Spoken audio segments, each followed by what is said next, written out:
गुजरात का बादशाह महमूद शाह अपने अहमदाबाद के किले में मारवाड़ से आई जवाहर पातुर की बेटी कंवल को समझा रहा था। मेरी बात मान ले, मेरी रखेल बन जा।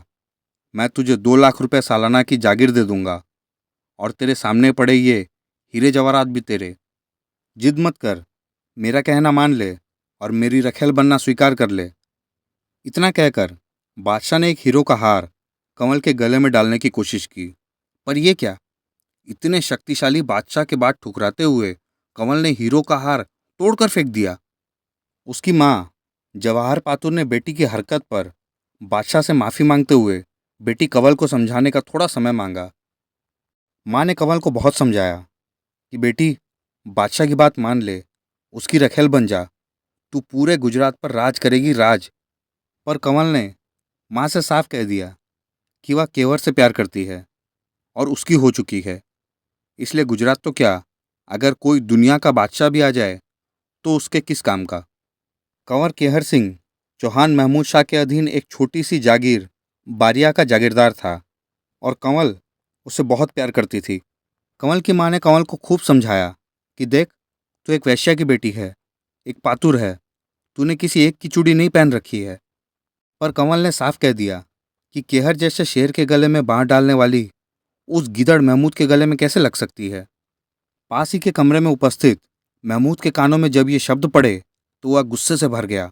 उसने कंवल को महल में कैद करने के आदेश देने के साथ ही कंवल से कहा, अब तू देखना, तेरे शेर को तेरे आगे ही कैसे मैं पिंजरे में कैद करके रखता हूँ। और बादशाह ने अपने सिपह सलारों को बुलाकर यह ऐलान कर दिया कि केहर को कैसे भी कैद करने वाले को जागीर बरिया जब्त करके दी जाएगी। पर केहर जैसे राजपूत योद्धा से टक्कर लेता कौन।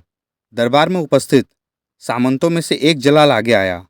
उसके पास छोटी सी जागीर थी, इसलिए लालच में उसने यह बीड़ा उठा ही लिया। योजना के अनुसार साबरमती नदी के तट पर शीतला माता के मेले के दिन महमूद शाह ने जल क्रीड़ा आयोजित किया। जलाल एक तैराक योद्धा आरब खां को जल क्रीड़ा के समय केहर को मारने के लिए लेकर के आया। जल क्रीड़ा शुरू हुई और आरब खां केहर पर पानी में ही टूट पड़ा। पर केहर भी तैराकी व जल युद्ध में कम नहीं था। उसने आरब खां को इस युद्ध में मार डाला। केहर द्वारा आरब खां को मारने के बाद मोहम्मद शाह ने बात संभालने के लिए केहर को शाबाशी के साथ मोतियों की माला पहना दी और साथ ही शिवगढ़ की जागीर भी दे दी। बादशाह द्वारा आरब खां को मौत के घाट उतारने के बावजूद केहर को सम्मानित करने की बात केहर के सहयोगी सांगजी व खेतजी के गले से नहीं उतरी। वे समझ गए कि बादशाह जरूर कोई षड्यंत्र रचा है। उन्होंने केहर को आगाह भी कर दिया, पर केहर को बादशाह ने यह कहकर रोक दिया कि 10 दिन बाद फाग खेलेंगे। फाग खेलने के बहाने उसने केहर को महल के जनाना चौक में बुला लिया और षड्यंत्र पूर्वक उसे कैद कर एक पिंजरे में बंद कर कंवल के महल के पास रखवा दिया, ताकि वह अपने प्रेमी की दयनीय हालत को देखकर दुखी होती रहे। कंवल रोज पिंजरे में कैद केहर को खाना खिलाने खुद आती और मौका देख केहर से निकलने के बारे में चर्चा करती। एक दिन कंवल ने एक कटारी और एक छोटी आरी लेकर केहर को दे दी और उसी समय केहर की दासी टुन्ना ने वहां सुरक्षा के लिए तैनात फालूदा खां को जहर मिली भांग पिलाकर बेहोश कर दिया। और इसी बीच मौका पाकर केहर पिंजरे के दरवाजे को काटकर आज़ाद हो गया और किसी तरह महल से बाहर निकल के अपने साथियों सांगवी व खेतजी के साथ अहमदाबाद से भी बाहर निकल गया। उसकी जागीर बरिया तो बादशाह ने जब्त कर जलाल को दे दी थी, इसलिए केहर मेवाड़ के एक सीमावर्ती गांव भटूण में आ गया और गांव के मुखिया गंगो भील से मिलकर अपनी आपबीती सुनाई। गंगो भील ने अपने अधीन 60 गांव के भीलों का पूरा समर्थन केहर को देने का वादा किया। अब केहर भटूण के भीलों की सहायता से गुजरात के शाही थानों को लूटने लगा। सारा इलाका केहर के नाम से कांपने लगा। बादशाह ने कई योद्धा भेजे केहर को मारने के लिए, पर हर बार हर मुठभेड़ में बादशाह के ही योद्धा मारे जाते। महमूद शाह का कोई भी सामंत केहर के आगे आने की हिम्मत नहीं करता, इसलिए वह बार बार जलाल को खत लिखता कि केहर को खत्म करे।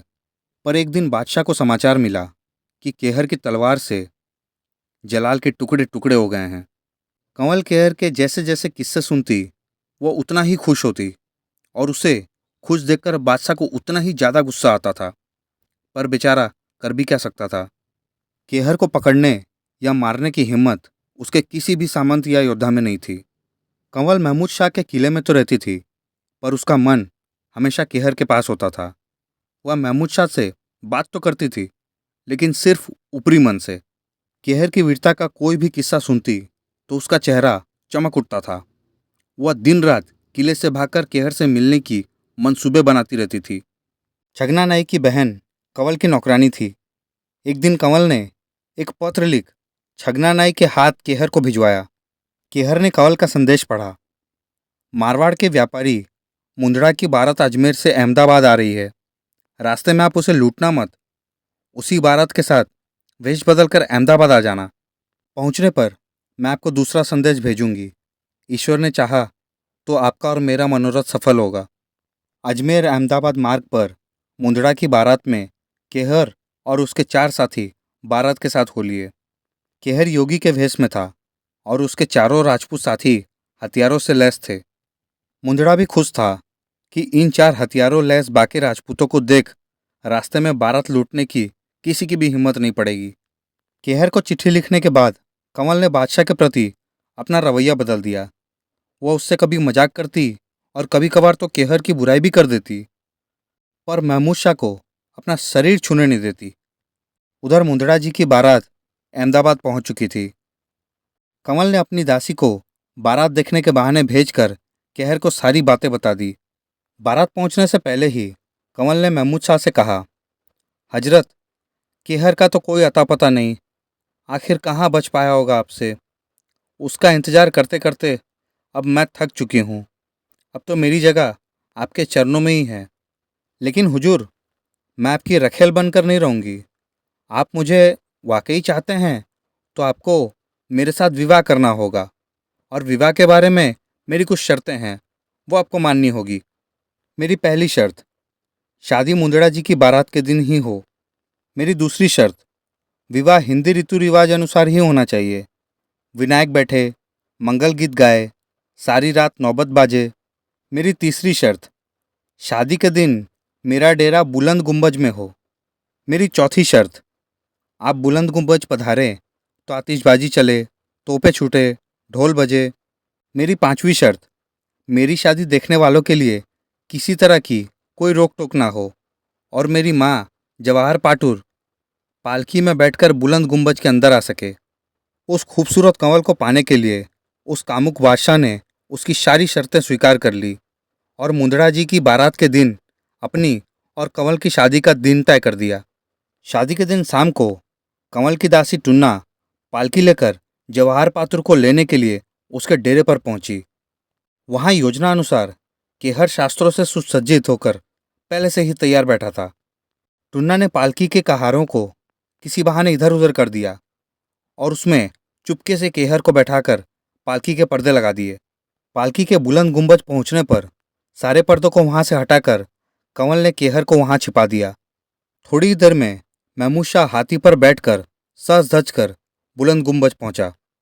कंवल की दासी टुन्ना चांदी का कलश लेकर बधाई को आई और कंवल ने आगे बढ़कर बादशाह को मुजरा किया और आदाब जताई। महमूद शाह के बुलंद गुंबज में प्रवेश करते ही बाहर आतिशबाजी होने लगी, पटाखे छूटने लगे, तोपों की आवाज़ गूंजने लगी।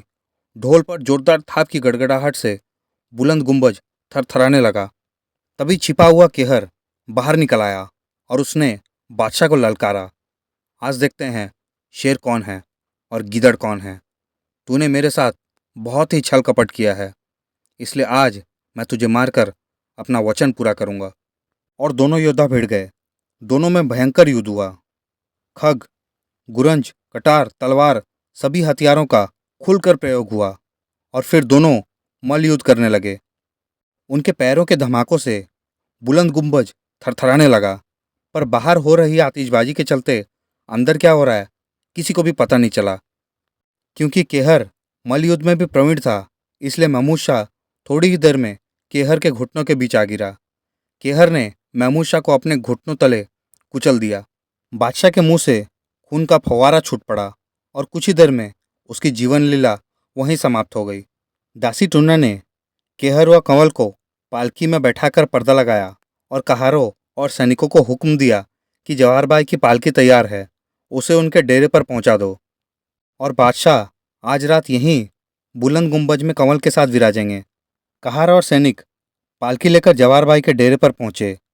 वहां केहर का साथी सांगजी घोड़ों पर जिन कस कर तैयार था। केहर ने कंवल को और सांगजी ने टुन्ना को अपने साथ घोड़ों पर बैठा लिया और बठूण गांव का रास्ता लिया। जवाहर भाई को छोड़ने आए कहार और शाही सिपाही एक दूसरे का मुंह ही ताकते रह गए। दोस्तों, अगर यह कहानी पसंद आई तो चैनल को लाइक, शेयर, सब्सक्राइब जरूर करें।